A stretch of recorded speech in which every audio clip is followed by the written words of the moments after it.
What's up, guys? This is Coach Grant with First Down Training, and today we're going to be breaking down how to get better 45-degree angle breaks. So we're going to be talking about a curl, we're going to be talking about a comeback, and then a drill that you guys can do to improve your 45-degree angle break, okay? And guys, if you're a receiver and you want to get better hands and you don't have a quarterback to throw you the ball, check out that link in the description that says Improve Your Hands in 30 Days, guys. It's a great program for you guys to improve your hands, grip strength, hand-eye coordination, everything that ties into being a good pass catcher. Hope to get you guys on that soon. Again, link in the description. Let's get started. So first things first, we're going to be looking at this route from Ocho Cinco here. We're going to be talking about how he's able to be violent and how he's able to get out of this curl in about 3 steps, okay? So the goal is, number one, is that you want to shoot for getting out of this thing in 3 steps, right? But if you can't, 5 steps, we're going to be looking at that as well, and we're going to be looking at about what's the technique on this, what are the most important keys. So let's watch it full speed again. So he gives him this little split, one jab to the inside, and he snaps it off, and he's out in 3 steps ready to come back on this curl. Now, the most important part on any 45-degree angle break, I believe, especially in this case here when we're running against man coverage, but even when it's against zone coverage, right, and he's off or off man, it's so important that we got to sell vertical first, right? We got to make this DB think fade. We got to make him believe fade so he will turn his hips and he will try to run with us. Because if he can turn his hips and run with us, and if we're able to get hands off of him like Ocho Cinco does right here, we're going to be able to break it off and get more separation. Because again, the DB doesn't know when we're going to make that break, right? He's guessing 100% of the time. He doesn't know what it is. And the more I can make him assume that it's a fade, the more separation I will get as long as my technique is clean at the top of the route. So that's why top of the route is so important. Now, this is where a lot of people screw up, is this position right here. What they'll do is they'll take off, they'll sprint, they'll initially burst away, and then right before the breaks, the Ocho Cinco's working this peek back to self-fade even more to get this DB to really turn his hips and really have his head down, overcommit. Oh, crap, I got to get back over the top. I don't want to get beat. Because you guys got to understand, that's his worst nightmare, is getting beat over the top. So he's selling vertical here, but now where a lot of people get killed on this is because when they're not peeking back, they'll raise up their chest. They'll cut their stride down because they're preparing for this break and they have a nice slow breakdown, right? We want to be sudden in our break.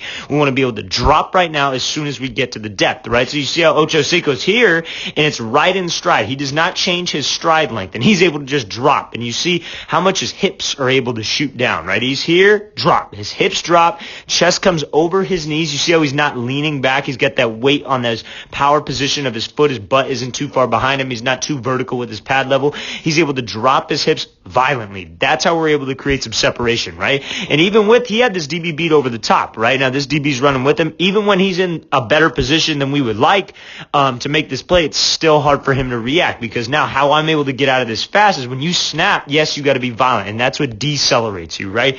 That first step being as violent as you can, dropping your hips. It's like dropping an anchor out of the ship. It's just trying to halt the ship right now, right?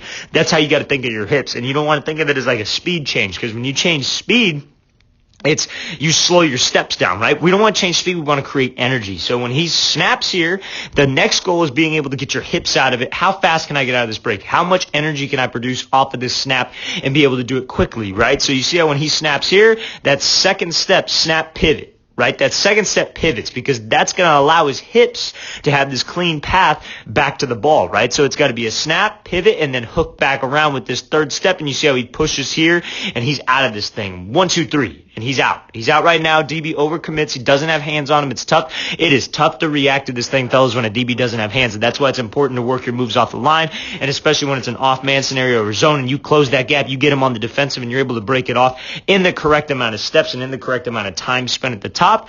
Then we're going to create a lot of space. Now, again, a lot of people get caught up on this right here, the snap, pivot, hook, these 3 steps right here, but they do that, but they don't do it full speed. And that's what kills guys as well, right? It's no different than slowing up right before the break. If you try to get into this break and you slow yourself down and then snap it off, right? We got to be able to snap it off on a dime, snap, you pivot on the second foot, you hook the third step. If you take 5 steps, I'd rather have you take 5 steps than you slow down and prepare for this break. I'd rather have you snap on the first step, because that's that deceleration step and that's being sudden with your break, and that doesn't allow the DB to make up for that time loss and make up for him not having hands, make up for him turning his hips. But if we're taking 5 steps, we just got to cut out time. Guys can take 5 steps faster than some dudes can take 3, because imagine a guy who slows down into this break. He's running full speed and then he slows up, then he goes 1, 2, 3, and they're really slow steps and his hips are slow. But imagine the guy who's violent with the first step, 2, 3, 4, 5, whatever it is, or 1, 2, 3, 4, but he drops violently and he drops on a dime. That guy's going to get more separation, and that guy will have more explosive explosion if he continues to drive out of the break, right? That's a great job by Chad Johnson. Let's watch it full speed again one more time. So again, great job pushing vertical, then just snapping it off out in 3 steps. That's the goal that we're all trying to get to, okay? So now we're going to be looking at Ruggs here, and he's going to be working the same thing. He's going to be working like a peek back technique, but we're going to be talking about how you need to run out of this 45 and how that's important, and then we're going to get into a drill that you guys can do that will really help you guys out. So you see how when he goes here, he's pushing up vertical, works this peek back, and then he gets out of this thing in 5, right? So now that's the key. That's what I was just talking about, right? If we get out of it in 5 steps, we get out of it in 3 steps, I just want to be able to sell vertical. That should be the number one priority to every receiver when they're working. I got to get better on my 45s. Okay, that's fine.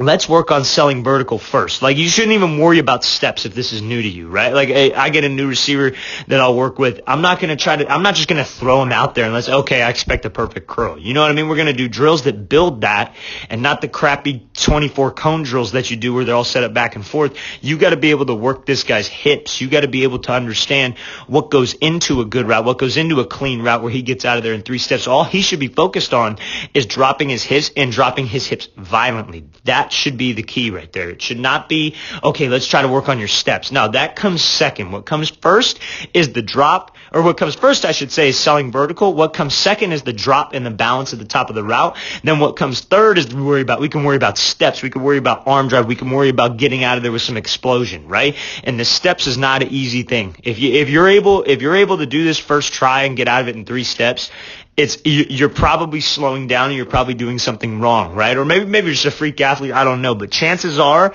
you're not going to get this thing in 3 steps, going full speed, dropping your hips violently the first time. It's going to take reps and it's going to take time to build. You got to understand the technique though first, right? So the only reason you see a guy like Ruggs, how fast he is, right?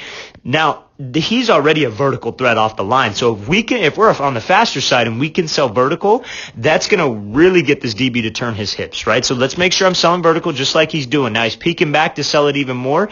And now you see how he puts his hand, he puts his hand right here on this DB's back, on the back of his shoulder. So when he does decide to snap, it's not like he's pushing off. It's not like he's extending. He's just kind of using his momentum, right? It's like that Michael Jordan where I think it was his last shot on the Bulls where he worked that crossover and he had his hand on that guy's hip. It wasn't like he pushed off of him. It was just his momentum was going that way. He was able to step back and hit that jumper. Same idea right now. His momentum's going downfield, so let's put my hand there. It's not necessarily like I'm pushing. You're just using his momentum to get some separation, right? Now, you see when Ruggs is here, he's dropping on that inside leg. Now I teach the inside leg to snap on my comebacks with my guys. We work that a lot because I would rather I shoot for 3 steps. That's what we shoot for. I've seen it the other way. I've seen guys snap with the outside leg, right? I think it's just more of like I would say just a preference, but again, it's more so just dropping your hips violently. That's the thing. I'm not going to say the only way to run this route is snapping off the inside leg, but that's what I teach, okay? That's just what I teach. And you see Ruggs right here is dropping his hips violently. He leans back a hair. That's the issue with this, and that's why there's not as much explosion out of it. But again, you see, because he's dealing with a physical DB, he's got hands now. It's not like the Ocho Cinco situation where he didn't have hands. He's able to snap, and he's got to be able to throw, and he's got to be able to work to throw him by. So he's kind of on those heels. And when he's on those heels, you see how he takes those extra steps. He goes 1, 2, 3, 4, 5, and now he's out of it, right? But still, like I said, I'd rather have you drop violently than take 5 steps. We can clean up the steps. The steps will be something that we could clean up, but the hips and selling vertical is something that's very hard to clean up, and it takes time to build, right? So I'm okay with taking extra steps. Let's focus on hips. Let's focus on speed. Let's focus on selling vertical. Now, you see how what Ruggs does here, you want to, especially when you're able to get as much separation as he does right here, you don't want to take it for granted and just cruise out of this break. You got to accelerate back to the ball, especially on a comeback like in this situation, right? The clip before was a curl. This is more so like, this is more of a comeback, obviously. So when you want to get out of this break, the quarterback's throwing you downhill. He's trying to keep you low and away. So you got to make sure that you're running to that spot. You got to get to that spot and accelerate off this break. Pump your arms, drive, get back downhill, and widen the gap with this DB. It's a great job here by Ruggs making this play. Let's watch it again full speed one more time. So a little lean back, which is what caused the extra steps, but again, tough when you got to throw this guy by. It's a great route here by Ruggs. So now let's talk about a drill that we're going to do. This is one of the guys I've been working with for a long time. Now when he snaps this thing off, the only thing I want you guys to focus on are these hurdles set up right here. Now this is just down that 45-degree angle. This could be where we could be working a comeback. In this case scenario, we're working a curl, but you could do this on a comeback, but we set up these hurdles right here so it forces his hips to get downhill. And if he doesn't drop his hips at the top of the cone, he's going to drift, right? So you see how when he's here, what a lot of guys like to do the first couple times they work with me is when they drop their hips, they don't get low like this. They try to stand super tall and they try to run out of this thing, right? And now what happens is if you're tall, you're going to drift and you're going to end up hitting that hurdle, right? Or if you lean back and you try to open up this shoulder and try to turn out of it, you're going to hit these inside hurdles right here. What we do here is we focus on dropping my hips, snap, pivot, hook around. You see how he takes 5 steps right there? That's fine, again, because he's selling vertical and he's able to drop on a dime. That's what we need. That's what gets us out of this.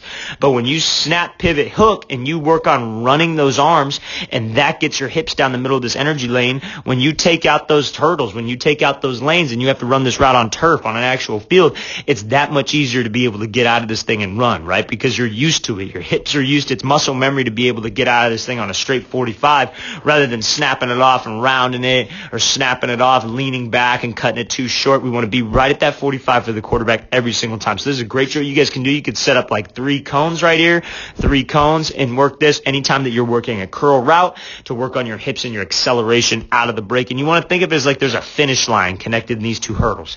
And you want to run through this finish line right here. You want to be able to accelerate, run through the finish line so you win that race with the DB who you just either broke off right here or who you got in a back pedal because of your stem. Okay, let's watch this thing again, full speed again one more time. So right, we want to make sure that we set up those to make sure my hips are clean on the acceleration portion of the break. All right, guys, I really want to thank you for watching. I really appreciate it. Again, if you guys have any questions, you leave those in the comments. I'll get back to you as soon as possible. And if you guys want to improve your hands, if you want to get better catching, check out that 30-day catching program, link in the description under Improve Your Hands. I'll see you guys next time.